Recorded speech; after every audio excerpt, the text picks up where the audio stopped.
a sympathy. My life is like a symphony. Speak the truth so lyrically. Be one with God so spiritually. I'll tell you haters what I see. Just call me Psycho Sid, that's who I be. Welcome everyone to the Sid Ammar Show. If you haven't already, make sure you check out our previous episodes available on YouTube, Spotify, and Apple Podcast. My YouTube channel is at Sid Ammar 316, SIDAMMAR 316. So make sure you subscribe to stay updated with the latest episodes. This is also my handle on Facebook and Twitter or X, so make sure you follow me. I'm also a life coach, so if you're interested in life coaching services, you can follow me on Instagram using the same handle. Today's guest is Diala Jamal, who is joining me for a discussion on health and nutrition. In today's world, and in what I would call the commercialization of food, we need to get back as a society to healthier eating and better understanding the role of medicine, vitamins, and supplements in our lives, as well as how our mental and spiritual state affects our physical health. Diala Jamal, originally from Syria, resides in Australia with her husband and 3 daughters.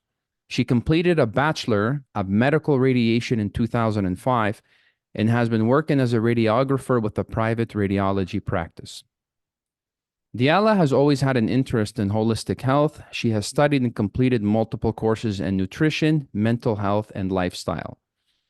According to the Institute for Holistic Health Studies, holistic health is defined as, quote, an approach to life that considers multidimensional aspects of wellness. It encourages individuals to recognize the whole person, physical, mental, emotional, social, intellectual, and spiritual, end quote. One course Diala studied was in Ayurvedic medicine. She wanted to start a career in it as an Ayurvedic consultant. Ayurvedic medicine is a system of traditional medicine native to India, and I hope we can get into that today. Most of Diala's knowledge was cultivated and applied during a difficult period of her life where she endured a lot of health struggles that impacted her quality of life. In 2018, she was introduced to a company in the health and wellness space called Arbonne. I hope I'm pronouncing that correctly. That's correct. She used their products and fell in love with their philosophy and ingredient policy and saw this business-in-a-box opportunity as the perfect way to start her own business, where she can help people improve their health and lifestyles without some of the burdens of running a business. Her decision was made after completing a health program with Arbonne called 30 Days to Healthy Living Program and Beyond. Diala has also completed a coaching program so she can enhance her clients' results working with their mindset. Today, more than ever, Diala sees the importance of a holistic approach to health and self-education due to the enormity of health struggles that people deal with, the constant confusing health messages in the media, and the busy and stressful lifestyles of most people. So, without further ado, please welcome Diala. Thank you, Sid. It's a pleasure being on your podcast. Thank you. Thank you so much. So, I guess we'll start off. Please feel free to add anything you like to that. Anything that may be missing from the introduction. Anything you want to start us off with. That was perfect. Thank you. You said it all correctly. I don't need to add anything. Okay, excellent. I just wanted to start off with talking about holistic health. What does it mean? I know I gave a definition about it, but what is it in your view? And how can we use it to improve our health? Okay. So holistic health, as the name implies, is looking at the person as a whole, compared to the modern medicine approach where they divide the person into different systems and they give each system to a specialist to look after, but there is not much communication happening with the different parts. So looking at the body as a whole is the first step.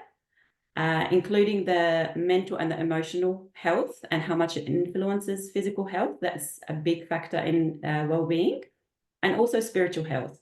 So when you look at the body, you need to think mind, body, and spirit. And when you look at the body, you have to look at it holistically, not dividing it into different systems or parts as if they're not communicating with each other. So that's in a nutshell what holistic means. Also extends into your lifestyle, how you live your life, how you interact with the environment, how you live with other people, how you communicate with them. All of those factors have a huge influence on your well-being. And yeah, we can delve into that deeper with your further questions. So actually, you mentioned something very interesting.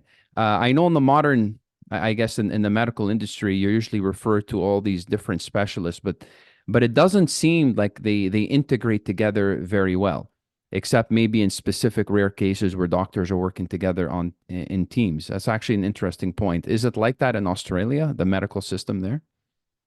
Pretty much it is standardized worldwide, with maybe very few exceptions in countries that were able to retain ancient knowledge and that apply that as well. Also depends on the doctors. Some doctors are open-minded, they are more spiritually aligned, so they can't deny the spiritual influence on the health. So it really depends. But in general speaking, in Australia, it is like that. So drawing from a personal experience, I think stories is one of the best ways to explain a concept. So for example, about 10 years ago, I struggled a lot with my health. Initially, there was slight symptoms, so I knew something was off, something wasn't right. I was getting tired more than usual. I was getting very uncomfortable after I eat anything, literally anything. I'll just feel really a lot of discomfort and bloating. And sometimes it will affect my mood. You know, I'll feel moody and all sorts of things. So I started going by my personal GP, general practitioner. And then they run the regular blood test, all of the scans that they can request. And then, like I said, they'll divide them into different sections. Okay, now you need to go to see a specialist in digestive health. Now you need to go see a specialist in psychological health. And then when you go into that specialist, they just focus on one small segment of your health, not considering the whole. So fast forward years later, I discovered that a lot of my physical health was influenced by my emotional and mental health. And I had to do a lot of work on that to get my health back on track. Their diagnosis back then was there was something wrong with my gut, that they couldn't pinpoint what the real cause. And that's a big factor in people feeling confused in the health. They don't know what the core cause of their symptoms. And it was more of a management technique. So you need to manage it by going on this diet, and you need to manage it by going and having those iron infusions every few months. So it wasn't a radical solution. It wasn't a healing. It was just managing the symptoms. One of the messages that I would love to convey to the listeners today, that it's very important to feel empowered to look after your own health. So to look at all those health professionals as guides along the way, and having an open mind is very important. So try not to be attached to anything and fixated on one point of view. Be open, like Wayne Dyer once said it, be open to everything and attached to nothing. Try to listen to a lot of opinions, but at the end of the day, what does resonate with you? What feels right with you? Unfortunately, we have lost a lot of that intuitive connection with ourselves. I believe in the olden days, people had strong signals. So when you are doing something that is affecting your health negatively, you are quick to notice it and then move away from it. But today, there's a lot of confusion. There's a lot of gray areas, and there are a lot of factors causing that, which we can delve into that a little bit later. But back into your question, if the health system is like that, it is like that, unfortunately. There is an emergence of a new kind of holistic approach to health. Not everybody's aware of it. For example, seeing a functional medicine doctor would delve into the core causes a lot more than a conventional doctor. Seeing other holistic therapists, like whether it's a naturopath or a kinesiologist or homeopath, that might give you some extra answers that you might be looking for. So just widening your perspective and really taking power and initiative into looking after your own health is very important. What's a functional, you said functional specialist? Functional medicine doctor. What's a functional medicine doctor? So really a doctor who's interested in the core cause of what's happening, they do believe that the body has an amazing power of healing itself. They don't look at it as a dysfunctional machine. They don't just blame the genes or the outside factors. It's all about empowering the person and finding out what happened in the body that caused what's all those symptoms, and delving deeper. They do more extensive blood results, and you can say they go a little bit deeper than the normal conventional doctor. You would think that's the role of all doctors. All doctors should be looking for the core and root causes. I totally agree with you. I know in our family when we dealt with cancer, it's very important to not just take the opinion or the medical advice of one person. You got to go to multiple doctors. You got to search whatever you can find in the papers. You got to look at the Western system and the Eastern system. What do they do differently, et cetera, et cetera, et cetera. How would you define the fundamental difference between how medicine and health and nutrition and wellness are practiced in the West versus in the East? Because in the East there seems to be a much stronger emphasis on spirituality and mind state, in addition to just looking at the physical body and the symptoms in the physical, like physically. What's your view on that? Yeah, so like I mentioned before, it all depends back onto the doctor themselves. Some are spiritually aligned, which I feel is super important, and how they view the body. So let's say you're going to a doctor, doesn't matter if it's in the West or the East, and that doctor looks at the body as just a machine, and the genes control everything. And we've got the germ theory. So, if you have an infection, it's because of the germ out there that you caught it and you got the infection, but disregarding the power of the body itself, the spiritual power that we feed off and what keeps our body alive. So the approach is going to be different. The mindset is going to be different. And when it comes to treatment, it's going to be different. I feel like most of the East has been hugely influenced by the West. I'm not sure if you agree with that. They seem to be going on the similar concepts and beliefs. But at the same time, because the West has gone so far with their modern medicine theory and they realize it's not working, we got more sick people, we're not really helping. Some of them are going back into the ancient knowledge, like Ayurvedic medicine, like Chinese medicine, and they're actually studying all of those alternative methods to enhance their practice and how they help their patients. I think it depends on the individual instead of generalizing East and West. There are certainly wonderful doctors in the West who have considered this holistic approach, and they're advocating for a holistic approach, and they're educating people on podcast or YouTube. And I learn a lot from them.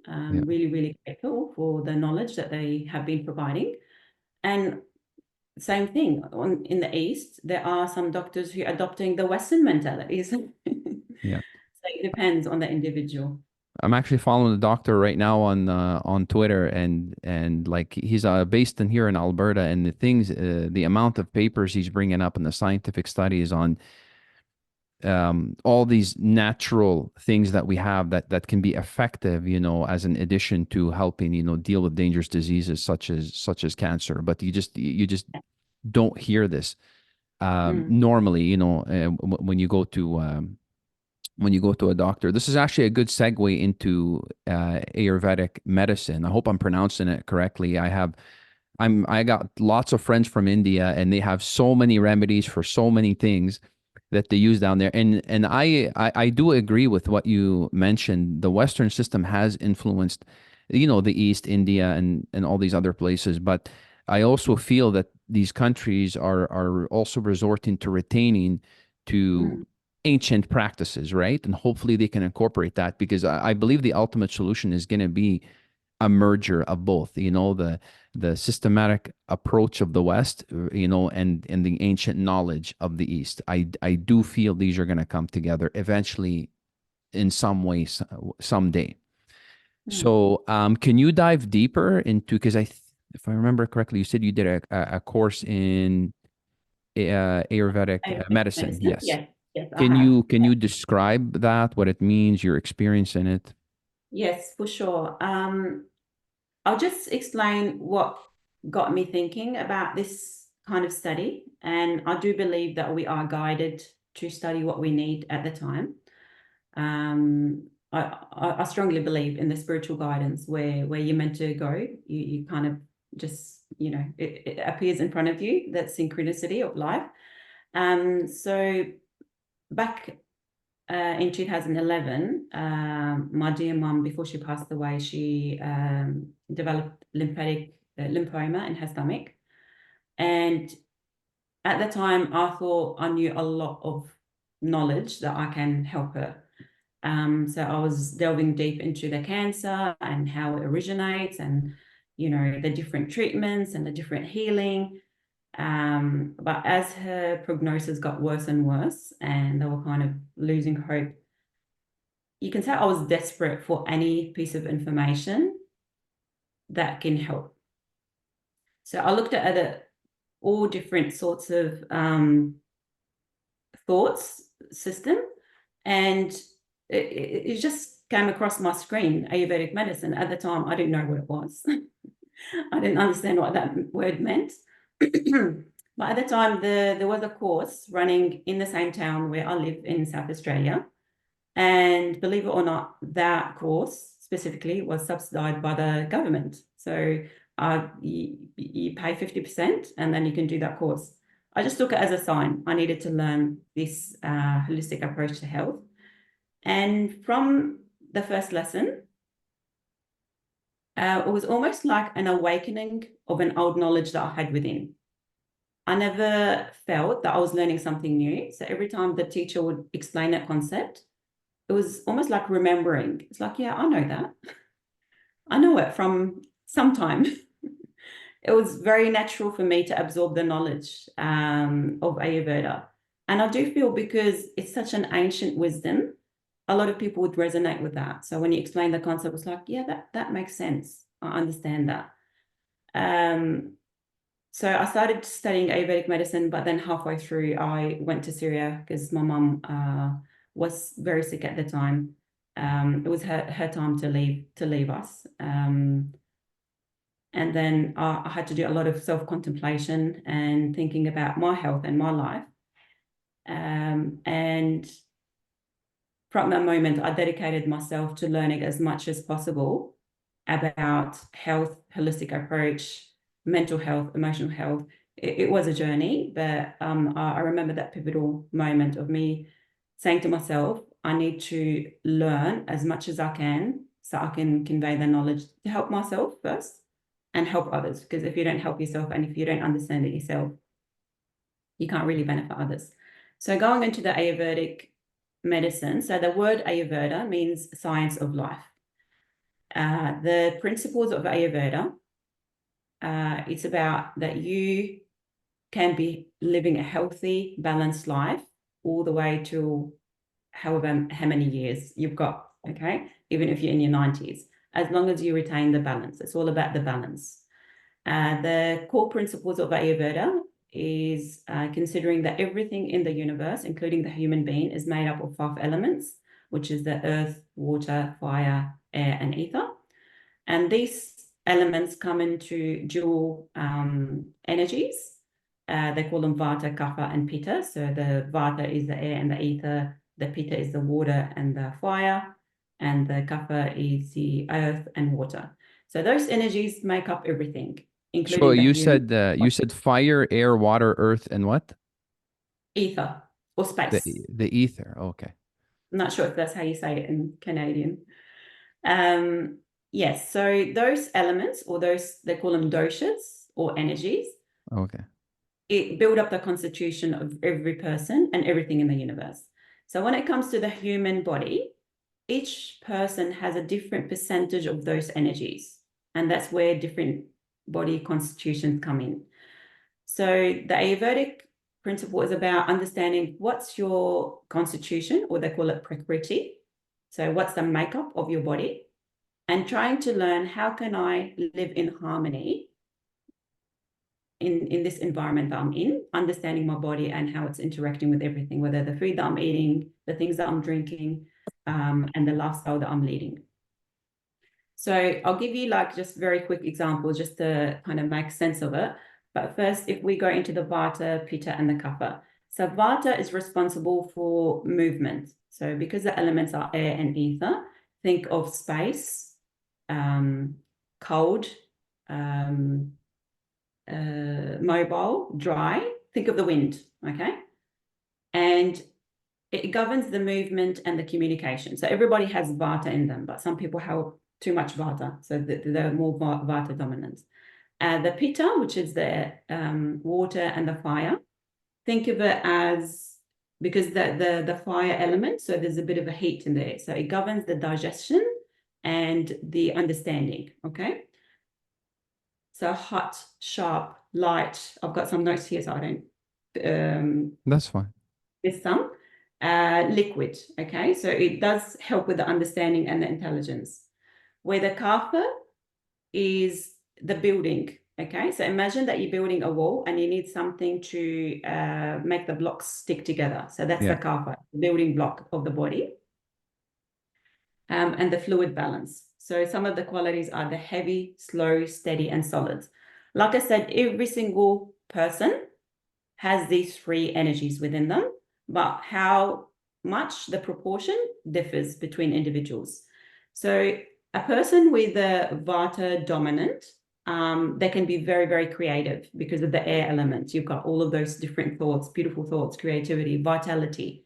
But if it goes out of balance, then this individual is going to experience a lot of fear, anxiety, dry skin because the cold air is very drying, joint pain.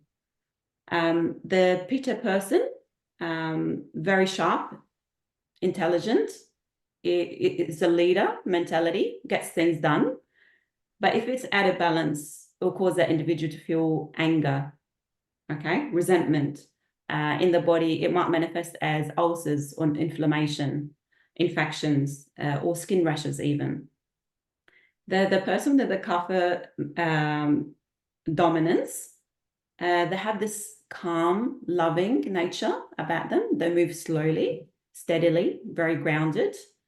But again, if they have the Kapha in excess, so if their lifestyle or food is increasing that Kapha, then they're going to experience something like attachment or greed or depression or congestion in the physical. So Ayurveda doesn't divide, this is physical, this is emotional, this is mental. It's all one, okay? The manifestation will be in every aspect of the holistic life, if that makes sense. So with the Ayurvedic medicine, the first step is to figure out what's your constitution. Okay. When you understand your original constitution, you would know what would align with your health or self and what would aggravate certain qualities. The next step is understanding disease, how disease comes to manifest. In the Ayurvedic philosophy, disease is just a sign of imbalance. We need to figure out what's throwing things off balance. How can we bring the individual back in balance? And then that's when healing occurs. And you can see how it's like an ongoing thing. Like you can't just fix it once and hope for the best.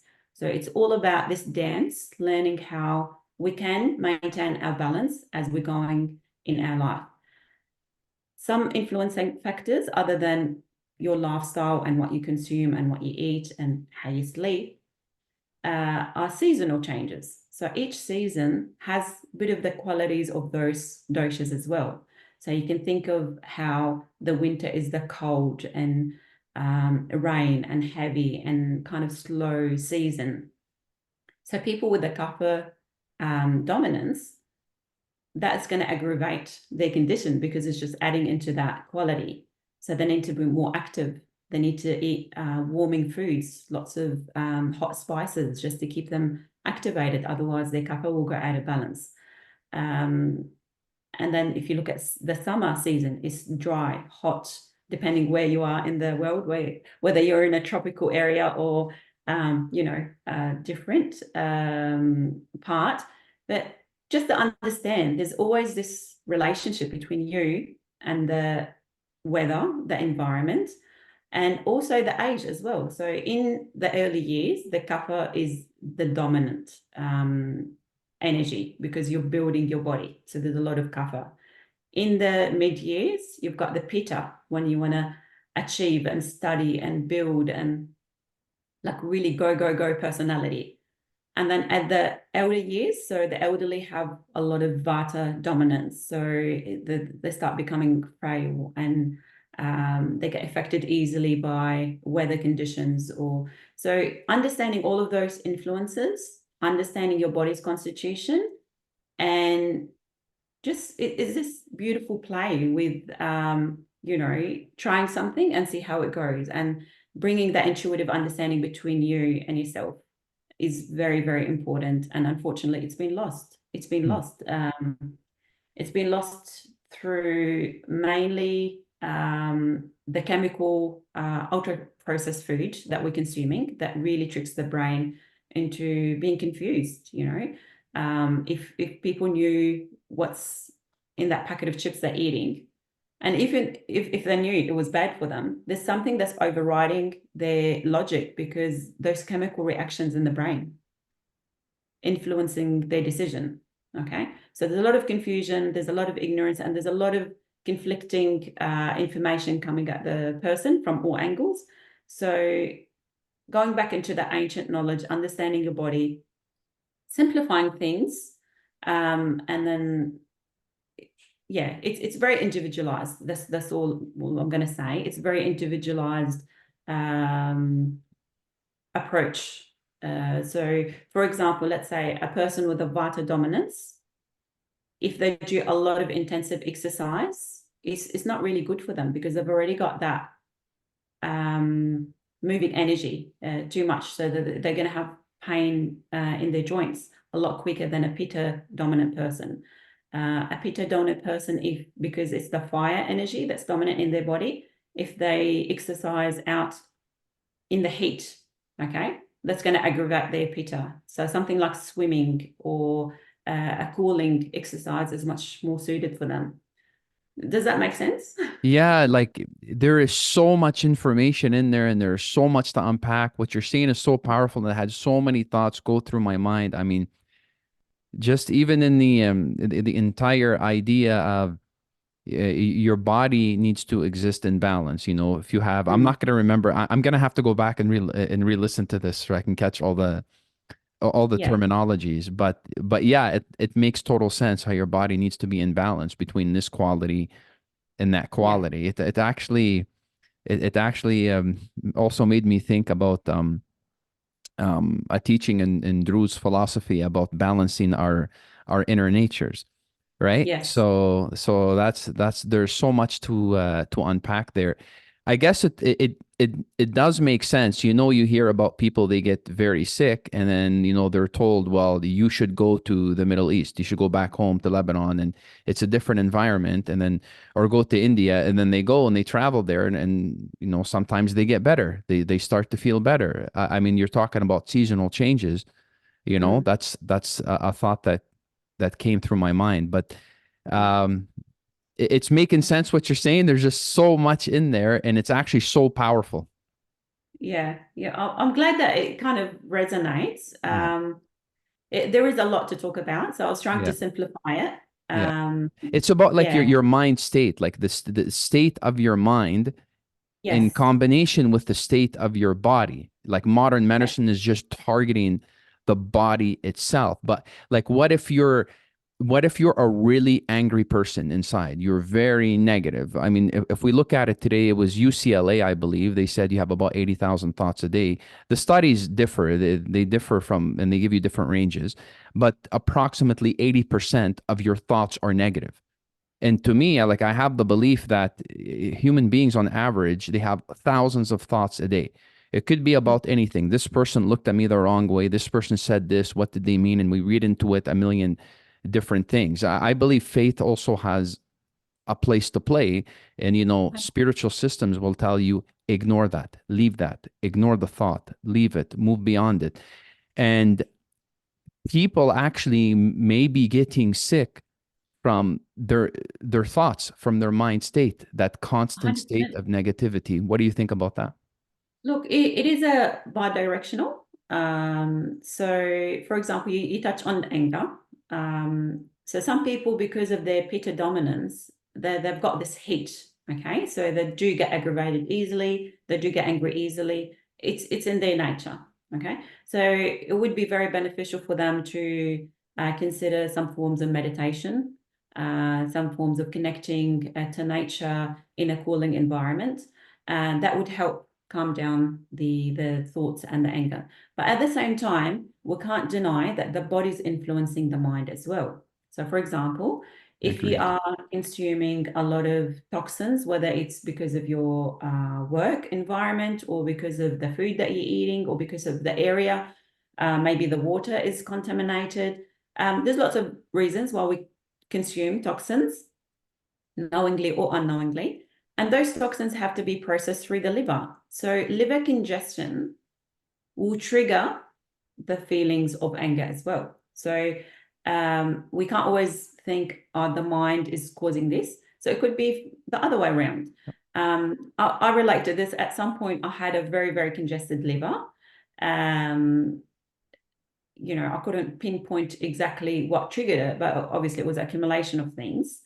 And I used to get agitated very quickly. Like I never knew. And after I get agitated, I would feel guilty. It's like, why did I feel that? Like it wasn't worth it, And then after I did a lot of liver cleanses, it actually calmed down. So it can be bi-directional. So we're going back into the holistic approach. So don't treat Fully it agree. just Yeah. one area. So If you're trying how to did you cleanse your liver? Well, you did liver cleansing. I'm reading more lately into how Yes. critical the role of the liver is. So Yes. Yeah. So the biggest cleanse that I've ever done, and that's I mentioned that mum was really sick and then she passed away, and that really affected me emotionally. I thought I was dealing with it well, but I didn't know how to kind of mentalize that.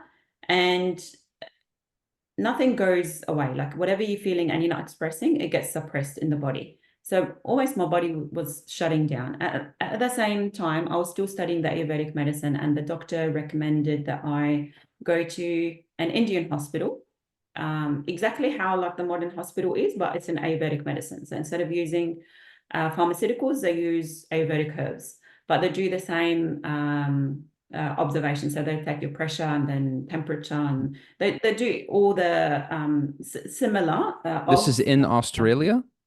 No, in India. Oh, So he actually organized for me to go into this Indian hospital where he used to practice. And they were going to pick me up from the airport, take me to the hospital, spend 2 weeks there, and then drop me off to the hospital. We're not going touring India. We're going straight to this hospital. I arrived there. I went with my brother. So my brother lives in Dubai and went to Dubai, and then we went together. He had some health issues that he wanted to work on. And taking my brother with me was actually very therapeutic because we used to sit down in between treatments and have a chat and drink meti together. Took the meti with us. introduce So it to India. yes. So and then that was the biggest detox. So taking very concentrated herbal medicine as soon as we wake up, before breakfast, after breakfast, before lunch, after lunch, between lunch and dinner, before dinner, after dinner, and just before you go to sleep.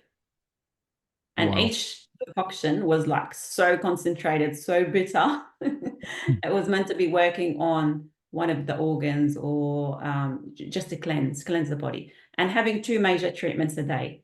They call them panchakarma, so full body detox, depending on what's going on in the body. I'll have like 6 ladies trying to massage my body with this herbs wrapped in a cotton cloth, dipped in hot milk, and then like massaging my body. Like it was full on experience. Wow. And then at the end of the 2 weeks, they gave me this huge box of herbal medicine that I was meant to take for 6 months after. And I said, keep taking those medicine and come back once a year. I said, come on, once a year. That's not very doable. Yeah. But look, I arrived there very lethargic, tired, sad. My body was like swollen. I couldn't even fit my shoes into my foot because it was so swollen. My lymphatic drainage was like horrible. All of the symptoms. I left after 2 weeks. I felt like I was in my teenage years. Like I was bouncing with energy. Wow. I was fully alive. Like I just felt it's like I was reborn. That's amazing, actually. That's an amazing story. Yeah, and I remember Carl, my husband, when he picked me up from the airport, he said, I could see the sparkle in your eyes from the moment you exited the gate. I can see it. It was so clear. He can see the sign of health. So it was an amazing experience. So I would say that was the biggest detox. What was in there and what they did it, I would have to go back and ask them. There was a lot of things that we took, okay? But I think cutting off from the heavy responsibilities and the busy lifestyle that we had in Australia, I had to do something because my health was like going down, down, down. And my girls were young at the time, and it was really hard to leave them. I was very attached to my girls, but I knew I had to do something. So part of my healing was, that kind of healthy detachment for a little bit. It's like, yes, they are my girls. Yes, I can't leave them, but sometimes you have to let go and trust God that it's going to be okay. Yeah. Going with my brother over there and having healthy discussion every day and just venting out, talking about how you feel. Yeah. That was a big part of it. Having clean, plant-based cooked meals in that hospital every single day. So nothing processed, obviously balanced meals that helped, and all the herbal medicine. So that's the biggest big liver detox that I did. That's a But life-changing experience. Wow. it is, absolutely it is. Like, and to be honest, Sid, I felt more spiritually connected. That lightness in my body, my intuition was so heightened. Like, they did tell me, like, just don't go straight into like a shopping center or a place full of people because you'll be hypersensitive. You just pick up everything. You need to ease back into the modern life. Wow. And I felt it, like, when I was in the airplane and the airport, I was feeling everything as if you've just turned the volume like really high. Like I was feeling things more. I don't know how to explain it, but A lot more aware of your yes, environment. environment. And you can say my intuition was so sharpened that I knew, let's say I'm going to drink this, I can automatically feel this is not good for me. I'm not going to drink that. I'll just let it go. It's just waking up that intuition that I was talking about, which is really important. And then going back into the modern life, the Western lifestyle, and going back to work, go, let's get things done. 2 years later, symptoms started creeping in again. So So you it went there in 2011 or 2012? was 2014. 2014. Okay. So now you're back in Australia for 2 years and the symptoms start creeping back in. Yes, that's right. Yeah, not as intense. Yeah. But then I realized there's something in this modern way of living that's not right. That's influencing how we feel. And then I tried lots of things. I was reading on the macrobiotic diet, Michu Kikuchi, I think his name. So I was practicing that for a while. I was just doing a lot of trial and error, like just reading and trying, does this work for me, does not work with me. And that's when I started seeing holistic practitioners as well. That I would go to a naturopath, I would go to an audiologist, I would go to a kinesiologist, just to try to understand myself and my body, really. And then finally, when I was actually looking for a clean skincare brand. So one of the things that we learned in Ayurveda, that whatever you put on the skin, most of it gets absorbed into your body. And that's how they actually do most of their treatment. It's through the skin, because skin is the largest organ in the body. And whatever you put on it, 60% is going to be straight away absorbed into the bloodstream. So I realized that I needed to do a cleanup for my household. So everything that I'm using that has heavy chemicals, I need to just take it out of the household. Even the energy of it would be, influencing how you feel. So one of the things that I was looking for just a clean brand for personal care items. And that's when I come across the company Arbonne that I've aligned myself with and started practicing as an independent consultant. And then through their nutritional program, I learned a whole heap of new things. Why we feel the way we feel in the West, basically. And then I got to learn about the gluten and how much it really impacts our health. I learned about the conventional modern dairy, how much it's actually influencing our health. And I keep learning. So through the health program that I did with Arbonne, it was very educational. I learned how to manage certain things in the modern world that we live in, basically. That is so powerful, and there is so much from what you're saying. So from what you said, I had so many thoughts coming to my mind. I tried to list some of them here. There's a lot. So I want to go back. You mentioned a few times gut health. Mhm. I don't know. Have you seen these videos on YouTube? I don't know. This is some doctors always have this ad on YouTube, like the importance of gut flora and gut health and whatever. Like, I do believe gut health is extremely important, but what's your view on that? What should we know about that? I agree totally, 100%. Everything starts in the gut.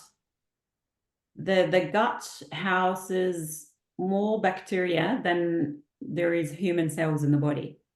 It's a forest full of microbes. So gut health has a huge influence on your immune system.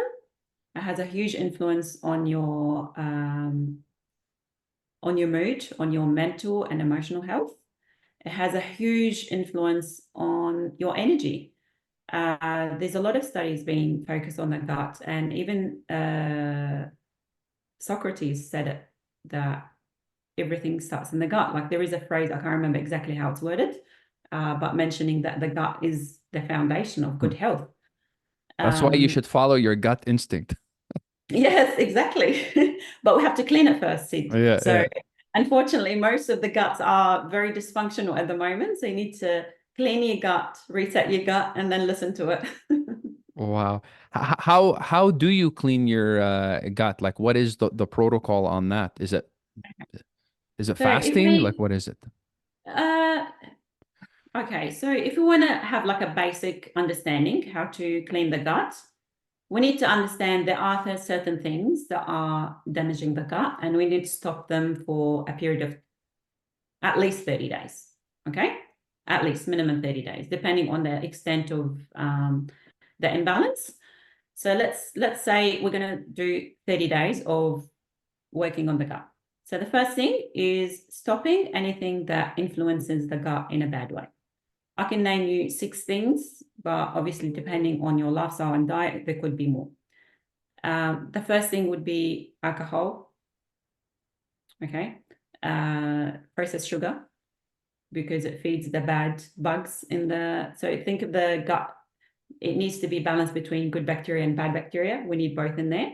But when you're having a diet high in processed sugar, you're feeding the bad guys, okay? Yeah. And it's not fighting the good guys, just to simplify that. Processed sugar, caffeine, coffee, sorry, not caffeine, coffee, because it's quite acidic, just for the 30 days.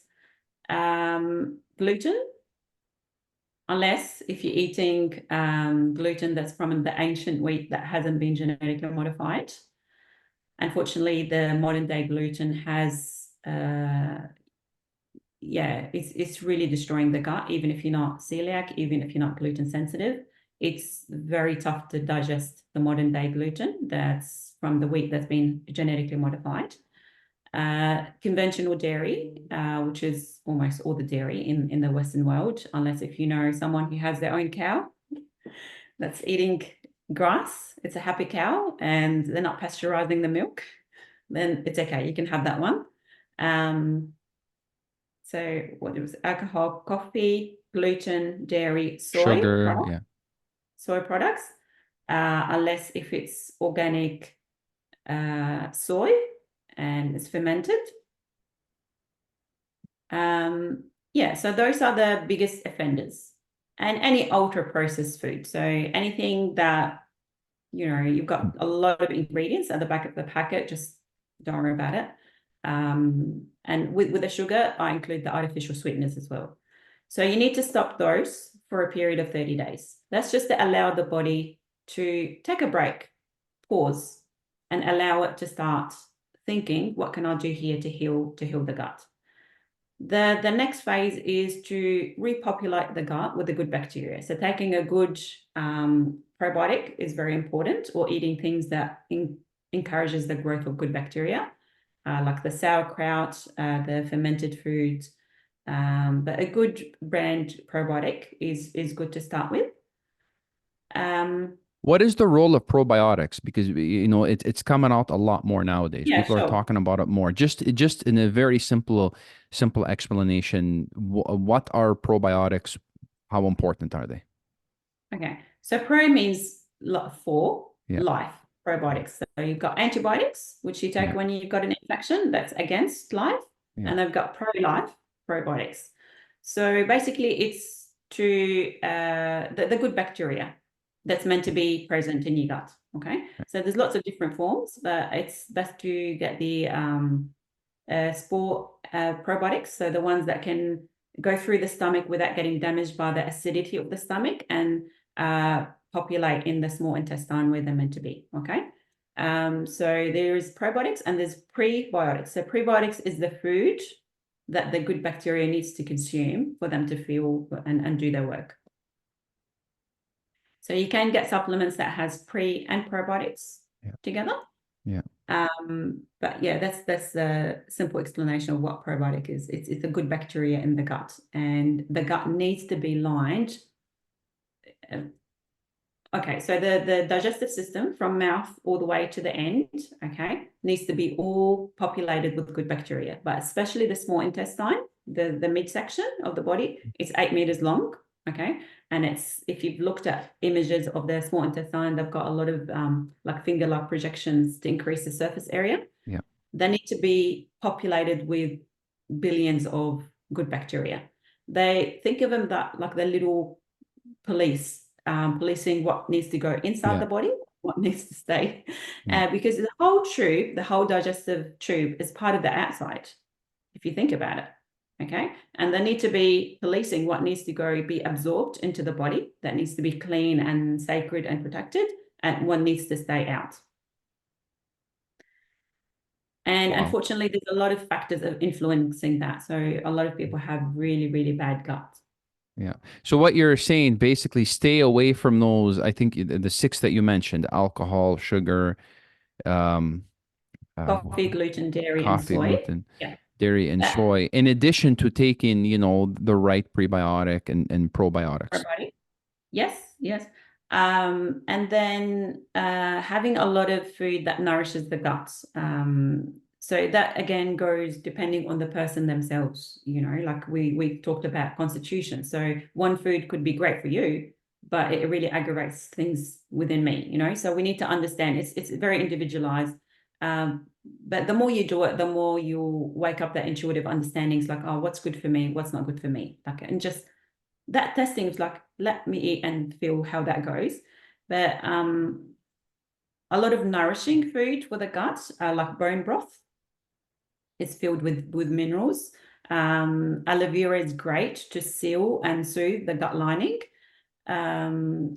Slippery elm is a very, very powerful drink for the small intestine and to heal the gut. What's it called? Slippery elm. I've never heard of that. Yeah. Got to research. I've got to research that. Yeah, they got the chia seeds, so there's lots Oh, of things chia that seeds. Okay. yes, soothe and heal the gut. But again, it's case by case. So some people can have certain things, some people can't have certain things. But just by stopping the dairy and the gluten for a period of time, it actually takes 10 days for the gluten to completely exit the body. It has to be like zero, no gluten. So it's not just your bread. It could be an ingredient in a product that you in the pasta sauce or something. So you need to be really learning how to read the ingredients on anything that's packaged, and reintroducing those slowly after the symptoms settle down. So that's just a very Wow. simple way of resetting the gut and supporting it. And not to forget that the gut is influenced by your mind, by your emotions. Stress impacts the gut first Stress is thing. a killer. It's becoming the number one killer soon these days. Yeah. So stress can influence our health in, if you want to simplify it, in three different ways. So the first one, when you're stressed, your body uses up a lot of nutrients. So very easy for you to be deficient in certain minerals and vitamins because it increases your metabolic rate, and your body needs to use up all of those nutrients. So if you're not replenishing them, then you're going to have some deficiencies. The second way is it disturbs the gut flora, so it's going to decrease the ability to absorb nutrients. And the third is, changing of eating patterns. So if some people, when they stress, they skip meals, or they eat less, or they turn into like the high food, high sugar food that's really comforting, Yeah. but very low in nutritional value. And that's going to, aggravate the problem because it will Yeah. be destroying the No, that's gut. true. Gut produces 70%, if not more, of your serotonin, which is the feel-good hormone.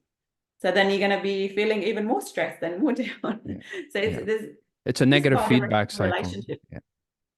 Yeah. Yeah. So you need So to consider all aspects. Sleep. Sleep is super important for not just gut health, but overall well-being. Sleeping. what's the Uh, proper amount of sleep, by the way? yeah. Again, depends on the body's constitution, but on average, 8 hours, 6 to 8 hours of solid sleep. And it needs to be in a totally dark room. So you can't have a light on the side, or if the corridor light it has to be completely dark for the body to turn on that healing ability at night. It needs to be a well ventilated room, so leaving the window a little bit open if the weather permits, just to allow the fresh air. If it's winter, you can invest in one of those air purifiers to clean the air, and it can be really silent and it doesn't have any light. So having clean air, very, very important in the room that you're sleeping, and obviously hygienic and clean bed. So always replacing your pillow every 6 months to 1 year, or just keeping the sheets clean, and having like some kind of practice before you go to bed, whether it's journaling, whether writing a gratitude list, whether doing some form of meditation, Prayer, or prayer, very prayer. important, or speaking to someone that you love, and just feel good. Make sure that you feel good before you go and put Before your you head go on to the sleep. pillow. Never go to sleep angry. Definitely. So so have some kind of ritual and routine for your sleep. And sleep, look, it's a huge part. If you're looking after your sleep quality, a lot of things will fall into place. So just remember that the gut is influenced by all of those factors. It's not just what we eat and what we're going to eat and what we're going to avoid. Always look at it in that holistic kind of glasses, if you if you Yeah. like. Yeah. There is so much amazing information from what you mentioned. There's so much to go on. We're not going to be able to touch everything on everything Whenever. today, but inshallah, in the future Yeah. we can. I want to go back back to your experience in India. So, did they give you the hospital? Did they give you like a record of all the different herb concoctions? Did they give you that information? Did Yeah, you retain yes, it? I do have a list. I do have a long list of the all Ayurvedic names in the Sanskrit language. And most of those herbs were grown in India. It's not something that's the only herb I would say has become popular in the West is the ashwagandha. So ashwagandha is a very powerful herb that helps balances the hormones in the body, especially for women's health. It's a fantastic supplement. Um, But the other ones, I can put a list together if you like, but it was suited for me. So you have to Yeah. remember, yeah, Yeah. it's very individualized. So my brother got a whole different list for him when he got his treatment, depending on what he was suffering from. Yeah. How do you feel that your experience in India, you went for 2 weeks, you came back. How did it change you as a person? And what have you retained until this very day from that in terms of how you change your lifestyle and how you changed your life and how you see life? Mm. I guess the biggest thing I got out of it is feeling hopeful again that, look, I was so sick that I was losing hope that, my body's just not going to function well anymore, into completely transforming my health in 2 weeks. That gave me a lot of hope. It gave me back the belief in my body, because I used to believe that the body is capable of healing anything. But I was almost losing that, like after losing my mom and, having so many family members feel sick. I was, um, you know, almost losing that belief that the body is able to heal itself. So the biggest thing that I got out of this experience is believing in my body that it can heal. Okay. Um, the detaching, when I was in Australia and working and studying and doing all of the things, sometimes you think of yourself as irreplaceable. Like, if Yeah. I'm gone, no one can do it. Yeah. Yeah. Bit of an Powerful ego point. thing. Yeah. It's a bit of an ego It's a thing. powerful point, but that's the ego kicking in and talking to you. But it is 100%. powerful. Yeah. And look, I went for 2 weeks and nothing collapsed. Yeah. Yeah. Yeah. Someone was able to do it. Society kept on running. Yeah. Yep, that's right. So it was a bit of an ego. Yeah. And look, the feeling of being spiritually connected is everything. It's the anchor of my life now. It's what I rely on in every decision making, in every endeavor that I want to do. So I consider it's like, is that going to throw that balance off, or am I going to be spiritually connected? So it's number one for me. Yeah. God bless you. I'm in agreement with you in terms of the role of spirituality. I believe in the Trinity of mind, body, and soul, and they all have to be in balance. You cannot just, like you're saying, your mind state. You can't. You said it was bi-directional earlier, right? So Yes. mind state and body. I would actually say it's the whole. It's a Trinity, Spiritual as well. and you Yes. have to Spirit, be in mind, a and body. yeah, and you have to be, everything has to be in an equilibrium with each other. Like I often say, you see people going out to the gym and working out and, building all these muscles and whatever, but they've never read a book in their lives. So like, you know what I mean? So yes, work on your body, work on the physical body, but also work on your mind, gain knowledge, acquire knowledge, think. And then spirituality, there's the meditation, there's the prayer. I truly, authentically believe if you have a nice equilibrium between all three, you'll maximize your chances at living a healthy life. 100%. I totally agree, Sid. And the mental health, when we say mental health, I'd like to touch on mindsets. So we all have different mindsets, how we deal with life. Like you're a coach yourself. I'm Yes. sure you touch on those things when you're dealing with your clients. Yes. But one of the biggest things I had to learn is to change my mindset, how I react to things, how I process things, how I can see things differently, and how everything has a flip side. So sometimes you'll be going through a really tough period in your life, and everything seems like, oh my God, like I just can't do it anymore. It's just so Mm. negative.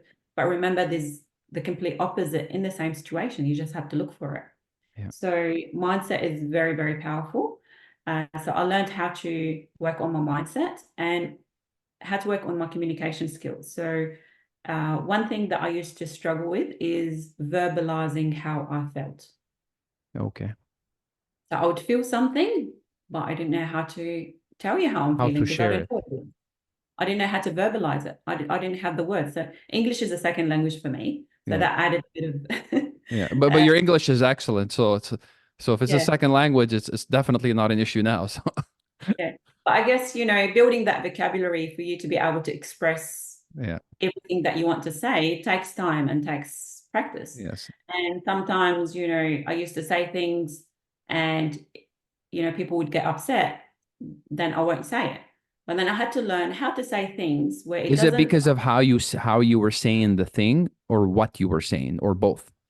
it was a combination of me not understanding exactly how to verbalize what I'm feeling and not being mindful how it can, Come across. I guess, offend the other Yeah, person. yeah, So I used to suppress a lot of things. I yeah, used to suppress a lot of things and almost had like a passive aggressive personality, to be honest. yeah. Where I would be okay with everything on the surface, but deep inside, like I'm not happy. Like I need to say things. I need to change things. I Yeah. need to build some healthier boundaries. So there was a lot of learning how to communicate and assert what I need without offending the other, I guess. Mm. Yeah, so that's big part of what I've learned, and I feel it's very important, especially look, not just females, but females in particular, they lack the ability of communicating what they need in a healthy manner. So I would contribute part of my healing to learning how to communicate Doesn't it effectively. feel more powerful though? Like now, let's say now, that you say you know how to communicate what you need or verbalize more effectively. Don't you actually feel like it's more powerful? 100%, 100%. It's a healthy kind of power, Yeah. okay? Because a lot of people communicate what they need and what they want, but in an aggressive manner, and they feel powerful, but it's not a healthy sense of power, if that makes sense. Yes. But when you are certain of what your needs are, and you've got healthy boundaries around you and your family and your close ones, and you've learned how to read the signs when someone's crossing that boundary and verbalizing it out, it's a life changer, and you definitely feel a lot more powerful for sure. What I really appreciate in people is that, you know how you're mentioning earlier, in the past maybe you were more, I think, passive aggressive, you were saying.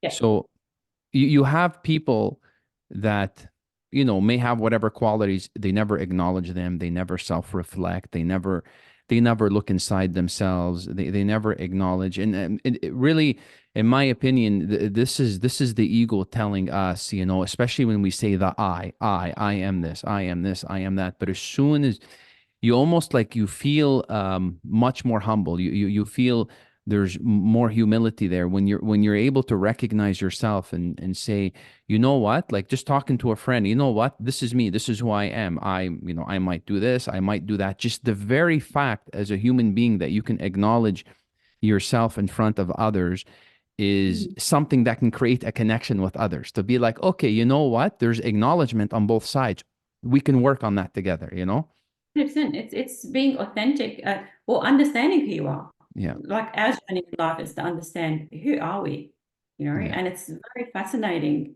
to figure out who you are.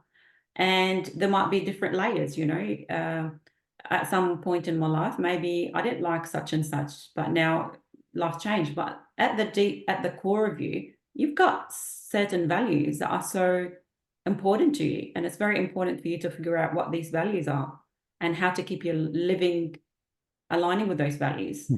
and being comfortable communicating your values to other people. And that's the authenticity, like it does bring a deeper connection with people for sure. Wonderful. I have just a few more quick questions before I ask you my final question, and you can, give me your thoughts quickly on this. Um, what is the role, in your opinion, of fasting? There's 24-hour fasting, there's 48-hour fasting, 72-hour fasting, and there are a lot of information coming out about how powerful these ancient traditions that we've had as in humanity. We all fast. Many of the religions in the world, they have their own fasting months or days or or time periods.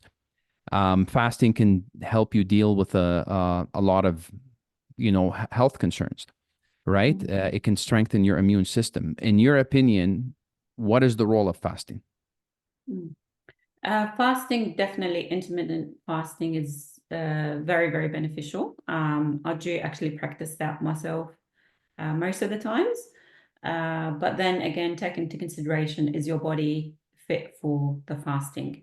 So even in religious practices, like in the Muslim religion, they say you fast unless if you pregnant, breastfeeding, feeling ill, or traveling, something like that. Yeah.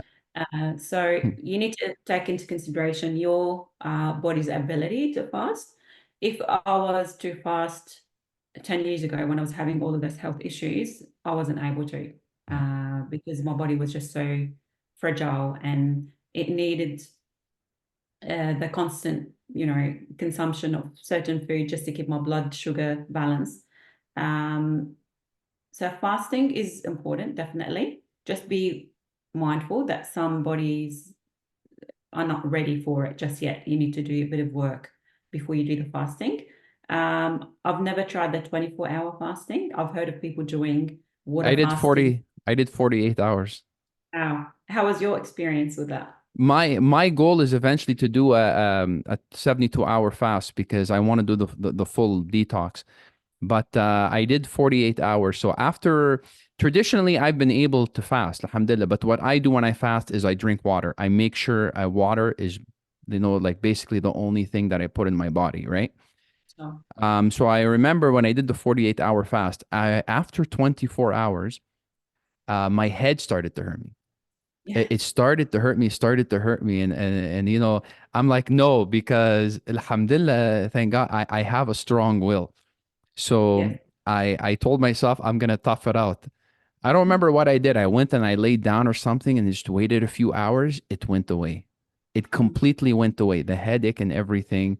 I hit the 48 hour, I hit the 49 hour, and then I decided now it's time to eat. So my goal is maybe 4 times a year do a 48-hour fast just to clean myself up. Maybe once a couple of years or something, maybe I'll attempt the 72. And I think I can do it. Right. But you're right. Like, so what I tell people is if they're going to attempt to fast, don't go for the home run right away. Right. So I know. Yeah, start 100%. start slowly, start slowly. Because some people, Yeah. it's so sad, Diala, like the way people eat, the amount of people eat, the amount of food people eat, we didn't even talk about microplastics and all this other stuff in the environment. Who knows in the future? We have, like right now, as I'm sitting here from my phone, there's a 5G signal, there's a Wi-Fi signal, there's a router signal, there's radio signals everywhere. Like, well, we don't know 50 years and 100 years how all this stuff is gonna affect us, right? So God knows Yeah. where we're gonna be in the future. Yeah, I guess two things there. You're right. You touch on people eat a lot. A lot of people eat just for entertainment or for Yeah. emotional management or Yes. entertainment, like Yeah. especially us Arabs, when we go visit each other, I have to have like a table full of sweets and snacks Yeah, and especially when they give you all yeah, the sweets. And me, like honestly, like I try to avoid the sweets. Like I'll have one once in a while, but I cut off sugar completely a long time ago. Once in a yeah. while, I'll have a sweet or something like that, but I don't have donuts in the morning, none of that stuff anymore, ever. Oh, People good are on you. shocked at work, at my work, they tell they're all drinking coffee, and I'm like, I just drink tea. Yeah, yeah. No, good on you. Good on you. Yeah, unfortunately, it has an addictive nature. So for you to cleanse yourself out of sugar, it takes a strong will. But once it's achieved, like it becomes easier because you've detoxed from that chemical. It's a drug. So yes, I was saying eating has become more of a habit than a necessity. So we need to be mindful of that. And so fasting comes in very, very handy. But the other thing is we need to be mindful of certain deficiencies in the body. Unfortunately, we're not consuming the right amount of nutrients. And that might be one of the reasons why people overeat, because, if your body's craving something, there's something lacking within you. Okay. Your mind is not being able to interpret what that mineral deficiency or vitamin deficiency it is.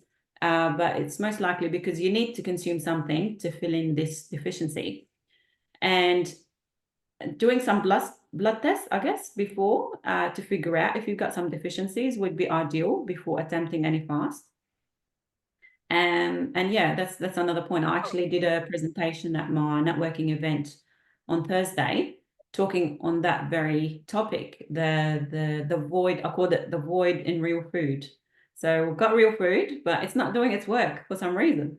So the deficiencies that we're struggling with has a lot of causes, but yeah, just be mindful of that. The bodies that used to exist thousands of years ago were much stronger and were able to fast with no problem compared to the frail bodies that we have these days, unfortunately.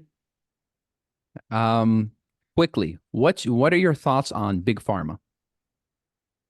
Oh, that's a big question. This needs a whole Look, topic, a whole session on yeah, its own. But if you can give me a quick one on that. yeah. Look, I'm not a fan of discounting anything in life. I think everything has a place. I'm more of let's look at everything and take the good out of everything and have this beautiful combination. Um, Medicine has its place, but unfortunately, it has been commercialized and turned into almost like a business. So the quick prescribing of medication without delving deep into case by case scenarios with patients, it's more of a business than really helping.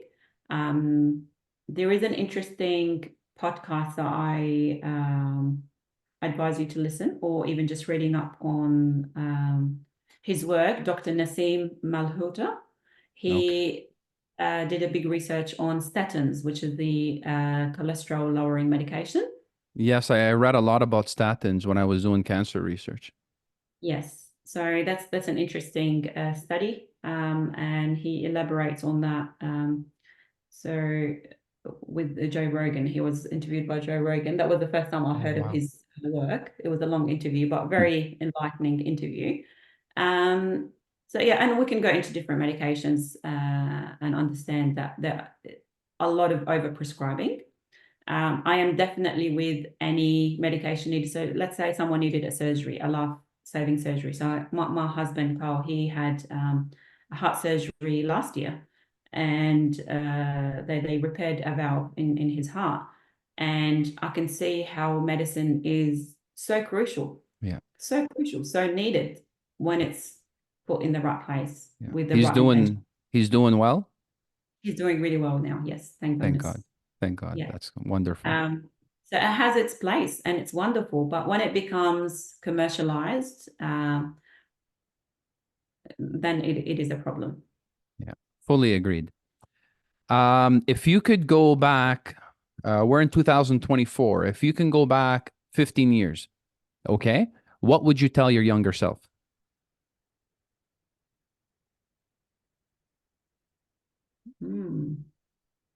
Interesting question. Yeah, I like to have the last couple of questions, a little bit fun. So, 15 years ago. Um, so 2009. yeah, believe in yourself, believe in yourself more. And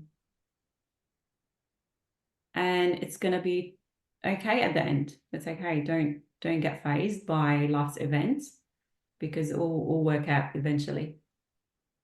Just giving that reassurance. And my final question of the day is, did you have fun? Yes, of course. I mean, I feel like this conversation can go in for hours and Oh, hours. I know. There's so much to talk about. Like I have stuff I wanted to talk to you about that we're not going to be able to get to, but I'm hoping, future sessions we can get into specific topics. Yeah, yes, That would be wonderful. absolutely. Yeah, Absolutely.